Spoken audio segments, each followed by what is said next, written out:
오늘 우리가 읽은 본문은 영생과 사망에 대해서 전해주고 있습니다.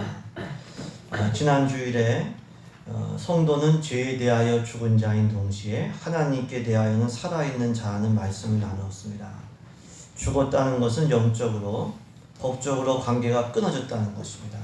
성도는 죄와 마귀와 관계가 끊어졌고 하나님의 자녀가 되었습니다. 하지만 그럼에도 불구하고 오늘 본문 12절을 보시면 성도가 죄의 지배를 받을 수 있다고 말씀합니다. 죄에 대해 끊어졌지만 죄의 지배를 받을 수 있다고 말씀하고 있습니다. 언제 죄의 지배를 받을 수 있을까요? 몸의 욕망에 순종할 때입니다. 자기 몸에 있는 욕구에 순종할 때. 그렇기 때문에 몸을 불의의 무기로 죄에게 내주지 말라고 했습니다. 오히려 자신을 죽은 자 가운데서 다시 살아난 자 같이 하나님께 드리라. 몸을 하나님께 드리라 이렇게 말씀하고 있습니다. 우리 12절 13절 말씀을 우리 한 번 더 읽겠습니다. 12절과 13절 말씀을 같이 읽습니다.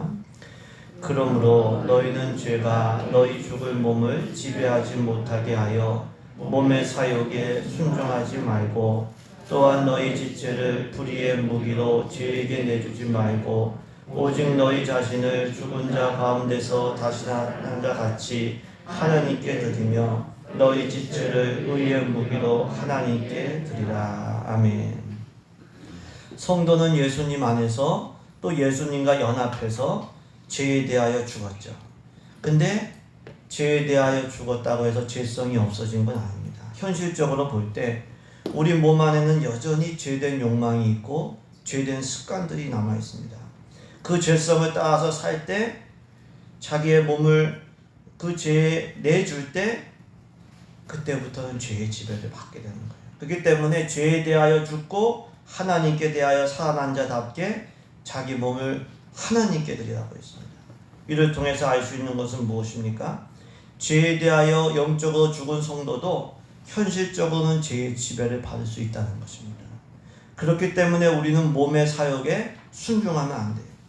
죄된 욕망과 죄된 옛 습관을 따라서 살면 안 됩니다. 죄성을 따라 살면 죄의 지배를 받게 되고 결국은 이게 문제가 되기 때문에 죄성을 따라 살면 안 됩니다. 바울처럼 자기의 몸을 쳐서 복종케 해야 돼요. 내 몸의 욕망에 굴복하지 말고 오히려 몸의 욕망을 굴복시켜야 되는 것이죠. 예를 들면 악한 남편을 만나 고생하던 여자가 하나 있었습니다. 이 여자는 처음부터 속아서 결혼 생활을 했고 결혼 생활 내내 이용당하고 매를 맞았어요. 그래서 법정에 가서 정식으로 이혼을 했습니다. 그리고 그 후에 좋은 사람을 만나 복된 가정을 이루었어요. 그런데 과거의 남편이 자꾸 연락을 하는 거예요. 만나자고 하는 거예요. 그럼 어떻게 해야 될까요? 상대하면 안 되죠. 연락하고 만날수록 옛 남편에게 엮이게 되고 과거 생활로 돌아가게 됩니다. 그러면 새롭게 일군 가정도 위태롭게 되겠죠. 그래서 우리는 마귀나 죄가 유혹하고 부를 때 응답하지 말아야 돼요. 예수님 안에서 난 죄에 대해서 죽었다. 이제는 관계가 끝났다. 이것을 선포해야 됩니다. 그렇게 하려면 우리의 영적 신분을 늘 기억하고 있어야 되는 거죠. 13절에 오직 너희 자신을 죄에 대하여 너희 자신을 죽은 자 가운데서 다시 살아난 자 같이, 너희 자신을 죽은 자 가운데서 다시 살아난 자 같이 하나님께 드리라. 이제는 성도는 하나님께 살아있고 하나님과의 관계만 남아있어요. 이 거룩한 정체성을 우리가 잊지 말아야 됩니다. 성도는 누굽니까? 성도는 예수님 안에서 죄에 대하여 죽은 자입니다. 성도는 누굽니까? 예수님을 믿음으로 하나님의 자녀가 된 사람입니다. 그렇게 자기 자신을 여겨야 된다고 했어요. 죄에 대하여 죽은 자로, 사망에 대하여 죽은 자로 여기고 나를 하나님의 자녀로 여기시기를 바랍니다. 아멘. 내가 은혜 받은 자답게 하나님의 은혜 받은 자로 여기고 하나님 자녀답게 은혜 받은 자답게 믿음으로 사시길 주님의 이름으로 축복합니다. 아멘. 이렇게 죄에 대하여 죽은 성도도 몸의 사욕을 따르면, 이 욕심을 따르기 시작하면 죄의 지배를 받게 돼요. 그럼 죄의 지배를 받으면 어떻게 될까요? 죄의 지배를 받는 종으로 살다가 결국은 사망에 이른다고 했어요. 물론 성도는 죄의 지배를 받지 않아도 되는 거예요. 제가 우리를 주장하지를 못한다고 했어요. 왜냐하면 율법이 아니라 우리는 은혜 가운데 있기 때문에. 근데 그럼에도 불구하고 자기 몸을 죄에게 내어주면 죄의 지배를 받다가 결국은 사망에 이르게 된다고 했습니다. 우리 14절부터 16절까지 말씀을 우리 같이 읽습니다. 14절부터 16절까지 말씀을 같이 읽습니다. 죄가 너희를 주장하지 못하리니 이는 너희가 법 아래 있지 아니하고 은혜 아래에 있습니다. 그런즉 어찌하리요? 우리가 법 아래 있지 아니하고 은혜 아래에 있으니 죄를 지으리요? 그럴 수 없느니라. 너희 자신을 종으로 내주어 누구에게 순종하든지 그 순종함을 받는 자의 종이 되는 줄을 너희가 알지 못하느냐? 혹은 죄의 종으로 사망에 이르고 혹은 순종의 종으로 의에 이르느니라. 아멘. 성도는 율법 아래에 있지 않고 예수님 은혜 아래에 있어요. 우리는 예수님의 십자가 은혜로 의롭다 하심을 받은 것이죠. 그렇기 때문에 죄가 율법을 통하여 정죄하면서 우리를 지배할 수가 없어요. 왜? 은혜 아래에 있기 때문에. 하지만 예수님 안에서 의롭다 하심을 받았다고 해서 나는 이제 함부로 죄짓냐? 죄질 수가 없다고 했어요. 예? 왜냐하면 죄를 지으면 죄의 지배를 받고 죄의 지배를 받으면 결국 어디에 이릅니까? 사망에 이르기 때문에. 이를 통해서 알 수 있는 것은 무엇입니까? 성도도 죄의 지배를 받으면 결국 사망에 이른다고 합니다. 성도도 죄의 종이 되면 결국은 지옥 갈 수밖에 없다는 거예요. 아주 심각한 사실을 말씀을 해주고 있는 거예요. 그렇기 때문에 우리가 죄를 지으면 안 돼요. 우리는 계속해서 예수님 은혜 아래에만 있어야 됩니다. 예수님의 은혜를 벗어나는 순간 우리는 죄의 지배를 받아 사망에 이르게 되는 것이죠. 예를 들면 비가 억수같이 막 쏟아져요. 근데 집 안에 있으면 안전해요. 비에 젖을 이유가 일이 없습니다. 하지만 집 밖을 떠나는 그 순간부터 비에 젖게 되는 거예요. 예수님 은혜 안에 있으면 우리는 안전하죠. 근데 예수님 은혜를 떠나는 그 순간 죄의 지배를 받고 사망에 이르게 되는 거예요. 그래서 15절 말씀합니다. 죄를 지으리요? 그럴 수 없는다. 죄를 지으리요? 그럴 수 없느니라. 죄를 짓는다고 하는 것은 의롭다 하시는 은혜를 배은망덕하는 거고 떠나는 것을 의미하는 거예요. 그 은혜를 저버리는 것을 의미하는 거예요. 죄를 짓는다고 하는 것은 죄에 대해서 죽은 자기의 신분을 이거를 벗어번지는 거예요. 맞지 않은 거예요. 죄를 지을 수가 없어요. 더 나아가서 죄를 지으면 결국은 사망에 이르기 때문에 죄를 지어서도 안 되는 거예요. 죄의 지배를 받지 말고 죄를 이기시는 우리 되기를 소망합니다. 반드시 죄를 이겨야 됩니다. 죄의 지배를 받으면 안 되고 죄를 반드시 이겨야 돼요. 죄를 이기려면 어떻게 할까요? 죄를 이기려면은 우리가 죄를 이길 수 있음을 알아야 돼요. 우리는 죄를 이길 수 있어요. 왜? 14절에 죄가 우리를 주장하지 못한다고 했어요. 죄가 우리를 주장하지 못해. 우리는 은혜 아래에 있기 때문에. 물론 죄된 본성은 우리 안에 물론 있습니다. 하지만 우리 안에는 죄의 법보다 더 강한 성령의 법이 있어요. 은혜의 법이 있어요. 성령의 법을 따를 때 죄의 지배를 받지 않을 수가 있어요. 갈라디아서 5장 18절이 말씀하죠. 성령을 따라 행하라. 그리하면 육체의 욕심을 이루지 아니하리라. 내가 전심으로 성령을 따라 행하면 육체의 욕심과는 멀어지는 거예요. 왜 유혹이 올까요? 성령을 따라 행하지 않기 때문에, 그렇기 때문에 유혹이 오는 거예요, 사실. 우리가 수준을 낮춰가지고 죄 안 지으려고 하지 말고 수준을 높여가지고 성령을 따라 행하려고 해야 돼. 우리는 예수님의 십자가 은혜, 성령님의 도우심의 은혜 아래 있기 때문에 죄가 우리를 주장할 수가 없어요. 우리는 은혜 안에서 죄를 이길 수가 있습니다. 은혜 안에서 죄를 이기시길 주의 이름으로 축복합니다. 질 수가 없어요. 주장하지 못한다고 했어요. 그럼 은혜 안에서 머물면서 죄를 이기는 구체적인 방법은 무엇일까요? 그것은 우리 몸을 죄에게 내주지 말고 하나님께 드리는 거예요. 우리 몸을 하나님께 드리는 거예요. 몸의 욕망을 따라 자기 몸을 불의의 무기로 죄에게 내주지 말라고 했어요. 오히려 죄에 대하여 죽고 하나님께 대하여 살아난 자답게 우리 몸을 하나님께 드리라고 했어요. 왜 그럴까요? 우리는 우리가 순종하는 대상의 지배를 받기 때문에, 우리의 몸을 헌신하는 대상의 지배를 받기 때문에 그렇습니다. 그래서 죄에게 순종하고 죄에게 우리 몸을 주면은 그건 죄의 종이 되는 거예요. 우리는 하나님께 우리 몸을 드리고 하나님께 순종하는 사람들이 되어야 될 줄로 믿습니다. 아멘. 우리 12절 13절 말씀을 한번 더 읽습니다. 반복해서 12절 13절 말씀 다시 한번 읽습니다.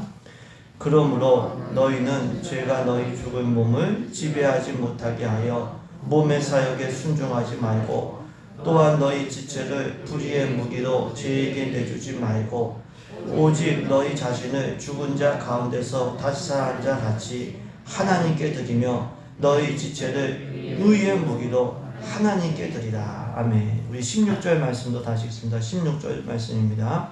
너희 자신을 종으로 내주어 누구에게 순종하든지 그 순종함을 받는 자의 종이 되는 줄을 너희가 알지 못하느냐? 혹은 죄의 종으로 사망에 이르고 혹은 순종의 종으로 의에 이르느니라. 아멘. 우리 지체를, 우리 몸을 불의의 무기로 죄에게 내주지 말라고 했어요. 왜 그럴까요? 죄에게 내주면, 죄에게 순종하면 죄의 지배를 받고 사망에 이르기 때문에 우리 몸을, 우리 지체를 의의 무기로 하나님께 드리고 하나님께 순종하면 의에 이른다고 했어요. 이를 통해서 알 수 있는 것은 무엇입니까? 우리는 우리가 순종하고 헌신하는 대상의 지배를 받는다고 하는 거예요. 하나님이든 죄든 우리 몸을 헌신하고 순종하는 대상의 지배를 받는 겁니다. 그래서 누구에게 순종하고 누구에게 헌신하느냐, 이건 정말 중요한 문제입니다. 영적으로 볼 때 사람에게는 완전한 자유가 없어요. 완전한 자유가 없습니다. 우리는 하나님의 종이 되든지 마귀의 종이 되든지 둘 중에 하나예요. 영적으로 볼 때는 하나님의 자녀가 되어 천국에 가든지 마귀의 자녀가 되어 지옥에 가든지 둘 중에 하나예요. 의의 종이 되어 살든지 죄의 종이 되어 살든지 둘 중에 하나예요. 완전한 자유는 없어요. 누구의 종이 되든지 종이 돼야 돼요. 그런데 누구의 종이 될지는 우리가 선택합니다. 네. 죄에게 순종하고 죄에게 몸을 내어주면 죄의 종이 되는 거예요. 근데 하나님께 순종하고 하나님께 몸을 내어주면 하나님의 종이 되는 거예요. 주인을 선택하는 것은 우리의 선택이고 우리의 자유입니다. 이거는 우리가 사람들과 함께 살아가는 것과 우리가 같습니다. 사람은 누구나 혼자 살 수는 없습니다. 근데 누구와 함께 살 것인지는 결국 자기가 선택하는 거예요. 자기가 선택하는 거예요. 배우자, 자기가 선택하는 거예요. 친구, 자기가 선택하는 거예요.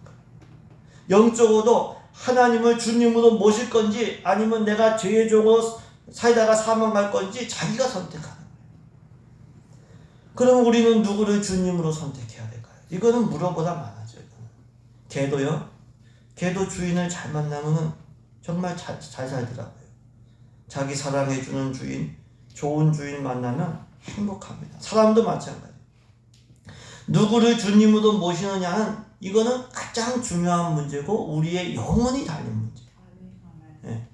이 땅에서의 삶뿐만 아니라 죽은 이후의 삶까지도 좌우하는 문제예요. 하나님을 주님으로 모실 때 천국 백성이 되는 거예요. 근데 마귀와 죄의 종이 되면 모든 걸 다 빼앗기게 되는 거예요. 그래서 우리는 하나님을, 선한 목자이신 하나님을 주님으로 모셔야 돼요. 하나님을 주님으로 모신다는 거, 이건 하나님께 순종한다는 것이고 내 몸을 하나님께 헌신한다는 거예요. 그럼 죄에 대하여는 이기게 돼 있어요. 죄와의 전쟁에서 승리하느냐 승리하지 못하느냐는 전적으로 우리에게 달린 거예요. 전적으로 하나님께 순종하면 우리는 승리하는 것이고 죄에게 몸을 주면은 우리는 이길 수가 없는 거예요. 하나님께 순종하고 하나님께 헌신함으로 승리하시길 주의 이름으로 축복합니다. 아멘. 승리하는 자가 반드시 돼야 되는데 그 비결은 내가 하나님께 내 몸을 드리고 내 마음을 드리고 하나님께 순종하는 거예요. 이처럼 사람은 자기가 순종하고 헌신하는 대상의 종이 되는 거예요. 로마교회 성도들은 예수님 믿기 전에는 죄의 종이었어요. 근데 전애들은 이 복음을 마음을 다하여 순종했어요. 그 결과 죄로부터 해방이 되었고 의에게 종이 되었어요. 이제 앞으로도 계속해서 몸을 의에게 종으로 내어주고 거룩함에 이르라. 이렇게 말씀하고 있는 것을 볼 수가 있습니다. 우리 17절에서 19절까지 말씀을 같이 읽습니다. 17절에서 19절입니다. 하나님께 감사하리로다. 너희가 본래의 죄의 종이더니 너희에게 전하여 준 바 교훈의 본을 마음으로 순종하여 죄로부터 해방되어 의에게 종이 되었느니라. 너희 육신이 연약함으로 내가 사람의 예대로 마하노니 전에 너희가 너희 지체를 부정과 불법에 내주어 불법에 이른 것 같이 이제는 너희 지체를 의에게 종으로 내주어 거룩함에 이르라. 아멘. 로마교회 성도들은 예수님 믿기 전에는 자신들의 지체를 부정과 불법에 내주었어요. 그 결과 어떻게 됐나요? 불법에 이른 거예요. 근데 이제는 반대로 행하라고 했습니다. 자기 몸을, 자기 지체를, 자기 시간을 의에게 종으로 내주어 거룩함에 이르라고 했습니다. 이를 통해 알 수 있는 것은 무엇입니까? 우리가 하나님 말씀에 순종할 때 거룩함에 이르게 된다는 거예요.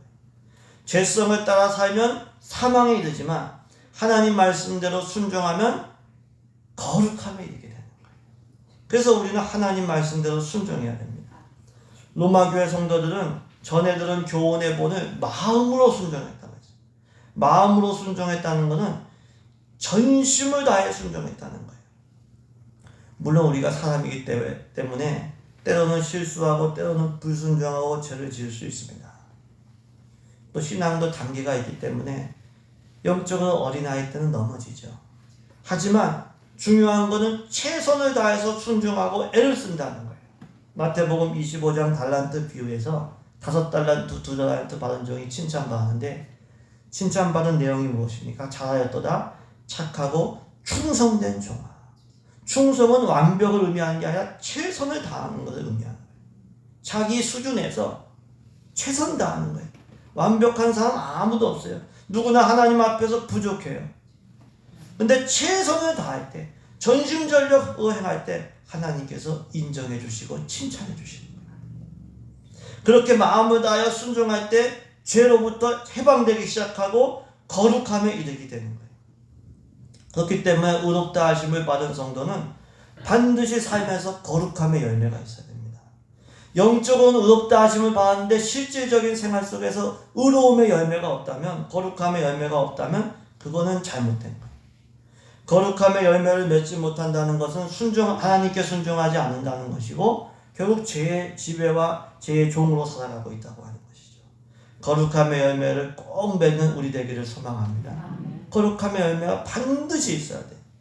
날마다 생활에 거룩한 변화가 있어야 됩니다. 겉사람은 낡아져요. 주름살 생기고 몸이 약해지고 몸에 병들어요. 하지만 속사람은 날로 새로워져야 돼요. 알곡과 쭉정이는 모양은 똑같습니다. 쭉정이는 속이 빈 거예요. 거룩함의 열매가 없다면 이거는 속빈 강정이고 속빈 쭉정인 거예요. 거룩함의 열매가 꼭 있기를 간절히 소망합니다. 하나님 말씀을 마음을 다해 순종하면 거룩함의 열매를 맺게 됩니다. 그리고 그 거룩함의 마지막이 뭘까요? 영생. 영원한 생명. 반대로 죄에게 순종하고 자기 몸을 헌신하면 결국은 사망, 지옥에 이르게 되는 거예요. 그래서 오늘 본문은 결론적으로 말씀하고 있어요. 죄의 값은 사망이고 하나님의 은사는 그리스도 우리 주 예수 안에 있는 영생이다. 이렇게 말씀하고 있습니다. 사망과 영생에 대해서 말씀하고 있습니다. 우리 20절부터 23절 마지막 절까지 있습니다. 20절부터 23절입니다. 너희가 죄의 종이 되었을 때에는 의에 대하여 자유하느니라. 너희가 그때에 무슨 열매를 얻었느냐? 이제는 너희가 그 일을 부끄러워하다니 이는 그 마지막이 사망입니다. 그러나 이제는 너희가 죄로부터 해방되고 하나님께 종이 되어 거룩함에 이르는 열매를 맺었으니 그 마지막은 영생이라. 죄의 싹은 사망이요 하나님의 은사는 그리스도 예수 우리 주 안에 있는 영생이다. 아멘. 죄의 싹이라고 하는 건 대가를 의미합니다. 직장에서 한 달 열심히 살면 월급을 대가로 주죠. 마찬가지로 죄의 지배를 받는 죄의 종은 결국 대가를 받는데 뭘 받습니까? 사망을 받습니다. 우리 열심히 뭐 지지볶고 살아도 결국 죄의 종이 되면은 지옥을 대가로 받는 거예요. 반대로 하나님의 은사는 영생이라고 했어요. 은사란 선물을 의미하죠. 하나님 말씀에 순종하는 사람은 거룩함의 열매를 맺다가 영생을 선물로 받는 거예요. 이를 통해서 알 수 있는 것은 무엇입니까? 죄의 싹은 사망이고 하나님의 은사는 영생이라고 되는 거예요. 영생. 죄의 종으로 살면은 결국은 영원한 죽음인 지옥에 이르는 것이고 하나님께 순종하면 영원한 생명인 천국에 이르는 거예요. 그래서 우리가 마지막을 항상 보면서 선택을 해야 됩니다. 우리는 예수님 안에서 영적으로 죄에 대해 죽었어요. 근데 현실적으로는 죄성이 여전히 우리 안에 있고 세상의 유혹이 너무 많습니다. 때로는 몸의 욕망대로 살고 싶어요. 때로는 세상의 유혹대로 살고 싶기도 해요. 그런데 내 몸의 욕망과 세상 유혹대로 살면 결국 죄의 지배를 받게 되고 결국은 사망 지옥에 이르게 되는 거예요. 그래서 우리가 마지막을 보고 우리가 선택을 해야 됩니다. 때로 몸의 소욕을 부인하는 게 참 이게 쉽지가 않아요. 유혹 거절하는 거 쉽지 않아요. 편하게 살고 싶어요. 하지만 하나님께서 주신 신분에 따라서 말씀대로 순종할 때 거룩함의 열매를 이루게 되고 맺게 되고 영생에 이르게 되는 거예요. 마지막을 보고 선택하시기 바랍니다. 우리 앞에는 결국은 영생이나 사망 둘 중에 하나입니다. 이 마지막을 보고 우리가 선택을 해야 됩니다. 하나님의 은사는 선물은 그리스도 예수 우리 주 안에 있는 영생이라고 했어요. 예수님 안에 있을 때 영생을 선물로 주셔요. 영생은 우리가 완벽하게 순종해서 획득하는 게 아닙니다. 이거는 하나님이 전적인 은혜로 선물로 주시는 거예요. 다 연약한 죄인이 이모저모로 하나님 앞에서 다 부족해요. 하나님 국륜 없이는 다 살 수 없어요. 근데 예수님 안에서 마음을 다해서 순종하면 하나님께서 그 믿음을 보시고 그 겸손한 믿음을 보시고 영생을 선물로 주시는 거예요. 그래서 예수님을 믿는다고 하는 것은 예수님의 은혜에 감사해서 마음을 다해서 순종하는 거예요. 그게 진짜 믿음인 거예요. 네. 순종하지 않는 믿음은 그 믿음이 성경적인 믿음이 아닙니다. 반드시 순종하는 믿음이 돼야 돼요. 아니 예수님을 주님으로 모셨다고 하면서 예수님 말씀대로 순종 안 한다면 이거는 앞뒤가 안 맞는 거죠. 우리가 점검을 해야 됩니다. 고린도후서 13장 5절에 너희는 믿음 안에 있는가? 너희 자신을 확증하고 너희 자신을 점검해라. 너희 자신을 시험해라. 너희 자신을 시험하고 너희 자신을 확증해라. 순종하는 믿음으로 거룩함의 열매를 맺으시고 영생의 선물을 받으시기를 주님의 이름으로 축복합니다. 영생의 선물을 주신 하나님 영원토록 찬양하시길 예수님 이름으로 축복합니다.